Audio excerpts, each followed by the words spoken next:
अच्छा पंकज जी, एक चीज बताएं कि झारखंड की खुली सीमाएं इसके लिए कितनी जिम्मेदार हैं? क्या उसके में जो हेमंत सरकार की विफलता है कहा जाए तो, क्या उसकी सीमाएं भी, राज्य की सीमाएं भी इसके लिए जिम्मेदार हैं? झारखंड का जो सीमाएं हैं डायरेक्टली तो बांग्लादेश से समीप नहीं है, लेकिन पश्चिम बंगाल की सीमाएं तो हैं।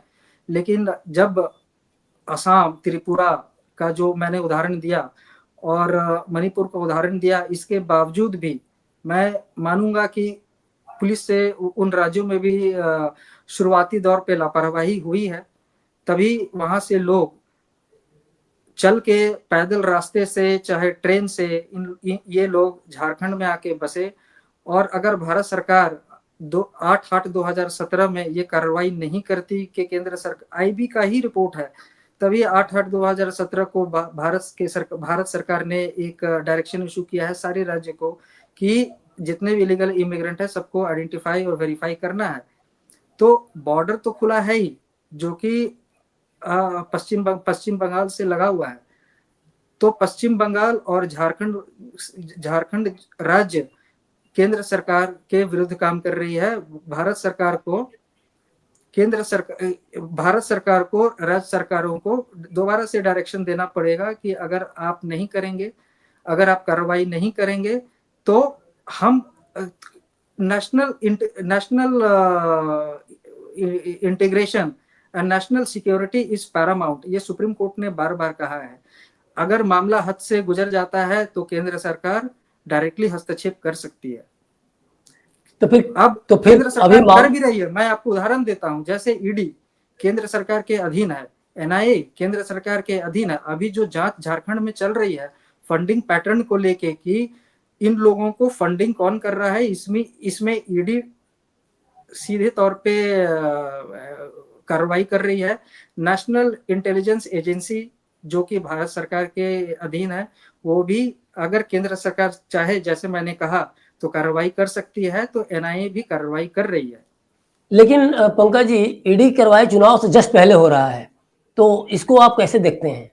नहीं, ईडी की कार्रवाई चुनाव स्टार्ट होना चुनाव था से और पहले ईडी नहीं हो कार्रवाई रही है। हुई। ईडी की नहीं कार्रवाई चुनाव से पहले नहीं हो रही है। आप देखिए कि ये नहीं, जो जो अभी पिटीशन चुनाव होना फाइल, था जस्ट उसके पहले ईडी के छापे पड़े जो, तो नहीं मैं नहीं, उसको कहीं ना कहीं। जी बताएं। मैं आपको बताता हूं कि ये जो पिटीशन है 2022 में ही फाइल हुआ था फॉर द ठीक है, बट आइडेंटिफिकेशन एंड, छापे तो चुनाव जस्ट पहले पड़े ना। नहीं नहीं नहीं, एफआईआर वगैरह सब कुछ हो ये गया था। अमूमन ये अमूमन देखिए, ये मैं किसी पार्टी तरफ से नहीं बोलना चाह रहा।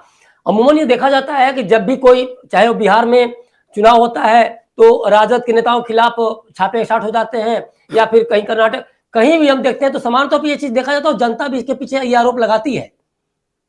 और ये नहीं इसीलिए बिल्कुल, एक समय सुप्रीम नहीं कोर्ट के नहीं, पिंजरे का तोता तक कह दिया था सीबीआई को। तो ये जो जांच एजेंसियां हैं, इसको लेकर आरोप लगता है। सच्चाई क्या है मैं इसमें नहीं जाना चाहता, सच्चाई ये सरकार समझे और जांच एजेंसियां समझे, लेकिन ये आरोप लगता है। और ये भी नहीं अभी नहीं, 4 दिन पहले जो हुआ। जी मैं आपको बताता बताएं। हूँ, ईडी का जो छापा है, एनआईए का जो छापा है, वो किसी जी जी। पॉलिटिकल पार्टी के ऑफिस में नहीं छापा पड़ा है। ईडी का छापा और एनआईए का छापा जो इलीगल इमिग्रेंट को लेके जो चल रहा है झारखंड में, ये किसी पॉलिटिकल लीडर को टारगेट नहीं किया गया है। इसमें जो लोगों की गिरफ्तारी हुई है, एक झारखंड का व्यक्ति है और एक बंगाल का व्यक्ति है।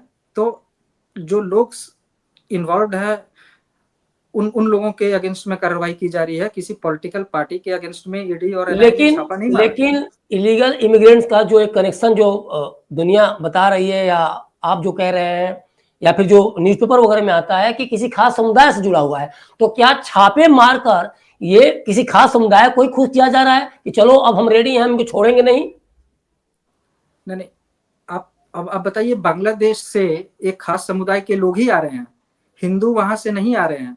आप लेकिन म्यांमार से एक रह तो इसीलिए रह पा रहे हैं पंकज जी कि किसी खास समुदाय के लोग आ रहे हैं, और किसी खास समुदाय के लोग उससे बड़ा खुश भी हो रहे हैं, समर्थन दे रहे हैं कि चलो अपने ही भाई बंधु है, कोई दिक्कत नहीं है। क्या ऐसा सच्चाई, ऐसा कुछ है क्या?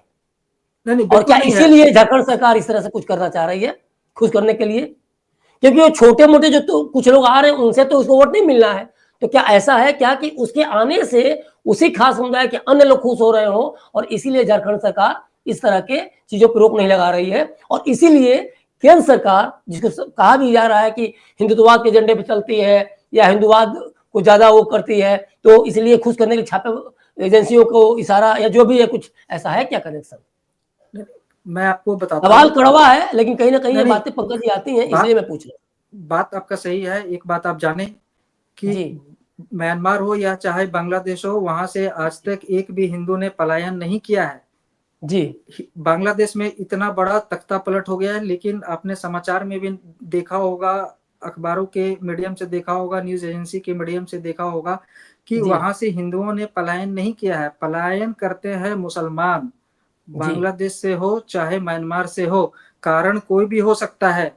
हो सकता जी है म्यांमार में मुसलमानों को की प्रताड़ना हो, लेकिन बहुत सारे म्यांमारी मुसलमान लोग भारत में सिर्फ आते हैं भारत में बसने के लिए, क्योंकि उनको भारत में सुविधाएं अच्छी मिलती हैं। बेहतर जिंदगी मिले। बांग्लादेशी लोगों मुसलमानों के अगेंस्ट में, विरुद्ध में बांग्लादेश में कुछ नहीं हो रहा है, लेकिन वो भारत में आ रहे हैं अच्छी सुविधाओं को लेके।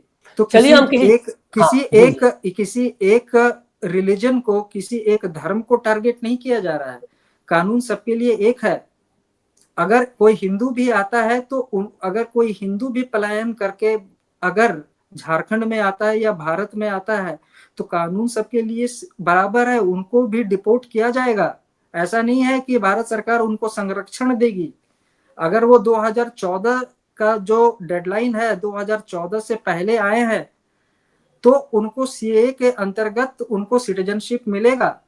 वो सिटीजनशिप भी मिलेगा, ऑटोमेटिक सिटीजनशिप नहीं है, 7 साल उनको इंतजार करना पड़ेगा। लेकिन 2014 के बाद अगर हिंदू समुदाय के लोग भी अगर म्यांमार से या फिर बांग्लादेश से आए, तो उनके लिए भी यही कार्रवाई की जाएगी। मेरा सवाल झारखंड सरकार को लेकर है, खासतौर पर कि किसी खास समुदाय को यहाँ आने दे रही है और जाली दस्तावेज बन रहे हैं, धड़ल्ले से बन रहे हैं, जैसा आरोप भी लग रहा है। तो क्या जो पहले से यहाँ के जो खास समुदाय हैं उसको खुश करने के लिए ऐसा किया जा रहा है? ये एंगल हो सकता है क्या? नहीं, मैं तो कहता हूं कि पूरे भारत में एनआरसी लागू हो। अब तो जब असम सरकार एनआरसी लागू करने को तैयार है, जब जी त्रिपुरा सरकार, मणिपुर सरकार एनआरसी लागू करने को तैयार है, एनआरसी से पता चल जाएगा कि जो भी अगर झारखंड में जो पुराने एक विशेष समुदाय या मुसलमान कह लीजिए जो लोग रह रहे हैं, वो क्या बांग्लादेश से आके बसाए गए हैं, ये भी पता चल जाएगा। तो एनआरसी का विरोध भी तो कर रही है आपका झारखंड सरकार या फिर वेस्ट बंगाल में ममता सरकार। एनआरसी का विरोध क्यों हो रहा है? चलिए तो हम जाति, मुझे लगता है जी पूरे भारत में एनआरसी लागू कर देना चाहिए। एनआरसी और सीएए दोनों एक साथ चलेगा। अभी माननीय गृह मंत्री श्री अमित शाह जी ने भी बोला है कि पूरे भारत में एनआरसी लागू होना चाहिए, और मेरे विचारधारा के काफी सारे लोग इससे सहमत भी हैं। जिस एनआरसी की बात कर रहे हैं आप, आपको लग रहा है गठबंधन सरकार में संभव हो सकता है? गठबंधन क्योंकि उधर सरकार में चंद्रबाबू संभव। नायडू हैं, चंद्रबाबू नायडू हैं, इधर नीतीश कुमार हैं, और इन लोगों का जो समय समय पर जो राग अलापते हैं ये किसी छुपा नहीं है। इसीलिए मेरा ये सवाल है कि क्या आज के दौर में बीजेपी के जो पुराने एजेंडे थे, बहुत सारे एजेंडे, क्या उस पर अमल, जिसमें एनआरसी भी है, उसमें अमल आना इतना आसान होगा? नहीं नहीं, मैं एक साफ तौर पे कहना चाह रहा हूं कि मुझे नहीं लगता है कि जिन विशेष व्यक्तियों का आपने नाम लिया है वो एनआरसी का विरोध करेंगे।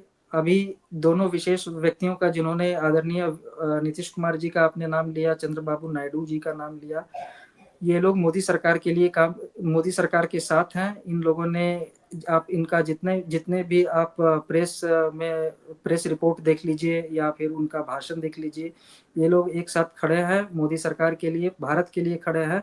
भारत की सुरक्षा सर्वोपरि होना चाहिए, ना कि एक पॉलिटिकल एजेंडा। बढ़िया, हम भी यही चाहते हैं कि देश का हित सर्वोपरि हो। लेकिन एक अगला सवाल कि चलिए हम जाति धर्म सबको साइड कर देते हैं, और झारखंड के स्थानीय जो जनता है उसको लेकर हम सवाल करें कि अगर स्थानीय जनता सब कुछ देख रही है, समझ रही है, तो एक देश का नागरिक होने के बाद भी वो कैसे विदेशी या कह सकते हैं अवैध अप्रवास को बर्दाश्त कर रही है? क्यों नहीं वो झारखंड सरकार के खिलाफ खड़ी हो रही है? वहां के झारखंड के लोग का अब अवगत हो चुके हैं। अब झारखंड के लोग अभी की मौजूदा सरकार के विरुद्ध में जो करना था वो आपको पता चलेगा चुनाव के नतीजे के बाद। 4-5 दिन और बच गए हैं, 4-5 दिन का और इंतजार कर लीजिए। जी। मैं फील्ड में खुद गया हूँ और कम से कम 30 से 40 लोगों से मैंने बात किया। मैं झारखंड का ही रहने वाला हूँ। लोगों के बीच ये चर्चा है कि वहाँ पे घुसपैठी जो है वहाँ पे आए हैं और इन लोगों का झारखंड वासियों का हक छीन रहे हैं और ज्यादा करके वहाँ के लोग जो आदिवासी मूल के लोग हैं वो ज्यादा प्रभावित हुए हैं।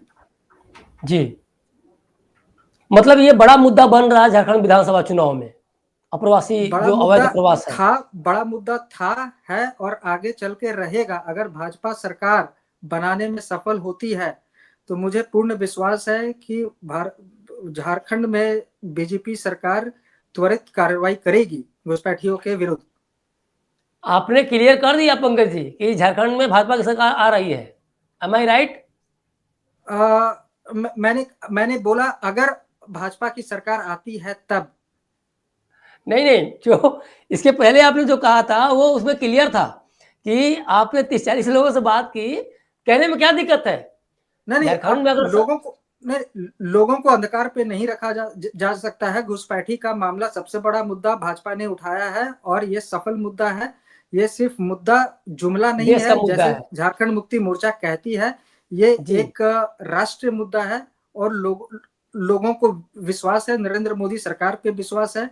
नरेंद्र मोदी सरकार घुसपैठियों के विरुद्ध काम कर रही है। राष्ट्र सर्वोपरि एक भारतीय जनता पार्टी का बहुत पुराना एक संकल्प है जिसपे मोदी सरकार काम कर रही है और जहां भी भाजपा शासित राज्य है वहां पे काम चल रहा है, जिसमें मैं पहले भी बता चुका हूं, जैसे आसाम हो गया, त्रिपुरा, मणिपुर, उड़ीसा।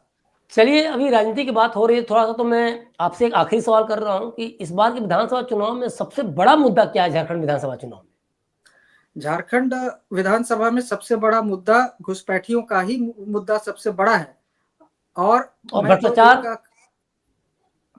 मैं तो एक कदम आगे जाके बोलूंगा, जैसे मैंने पहले भी आपसे कहा था कि अगर सरकार बनती है और हिमंता बिस्वा शर्मा जी ने भी कहा था कि एनआरसी लागू होगी, केंद्र सरकार लागू करवाएगी। एनआरसी लागू होने के अलावा झारखंड में डिलिमिटेशन होना काफी जरूरी है। कुछ क्षेत्र झारखंड में ऐसे हैं जहां पे एक विशेष समुदाय के लोगों की जनसंख्या में वृद्धि काफी हुई है और ये वृद्धि 2019 के बाद हुई है। 2019 और 2024 में काफी एक विशेष समुदाय के लोगों में वृद्धि हुई है, तो वहां पे डिलिमिटेशन होना काफी जरूरी है। और लोग जो विशेष व्यक्तियों का आपने जैसे नाम लिया, जैसे हिमंता बिस्वा शर्मा जी का नाम लिया या मोदी जी या आदरणीय गृह मंत्री श्री अमित शाह जी, इन लोगों का भी यही कहना है कि डिलिमिटेशन जरूरी है। शुक्रिया पंकज जी, आपने जो जानकारी दी वो देश और यहाँ के नागरिकों के लिए गहरी चिंता की बात है, इसमें कोई दो राय नहीं। और सरकारों के लिए एक आईना भी कि अगर देख सको तो देख लो अपने देश का चेहरा, रोक सको तो रोक लो उन गद्दारों को जो हमारे देश के ही नहीं हैं, तो देश की चिंता क्यों करें। तो यह बिल्कुल साफ है कि अवैध अप्रवास का मुद्दा सिर्फ हमारी सीमाओं का मामला नहीं है, बल्कि नेताओं की वोट बैंक की भूख का एक खतरनाक नतीजा है। और जब तक यह राजनीति बंद नहीं होती, देश की सुरक्षा, संस्कृति और आम जनता की भलाई हमेशा खतरे में रहेगी। समय अलग से नहीं आएगा, हमें सवाल भी करना होगा, हमें जवाब भी मांगना होगा और ये हम और आप करेंगे। बहरहाल मैं आपसे विदा लेता हूं, लेकिन याद रखिए, चुप रहना अब विकल्प नहीं है। नमस्कार।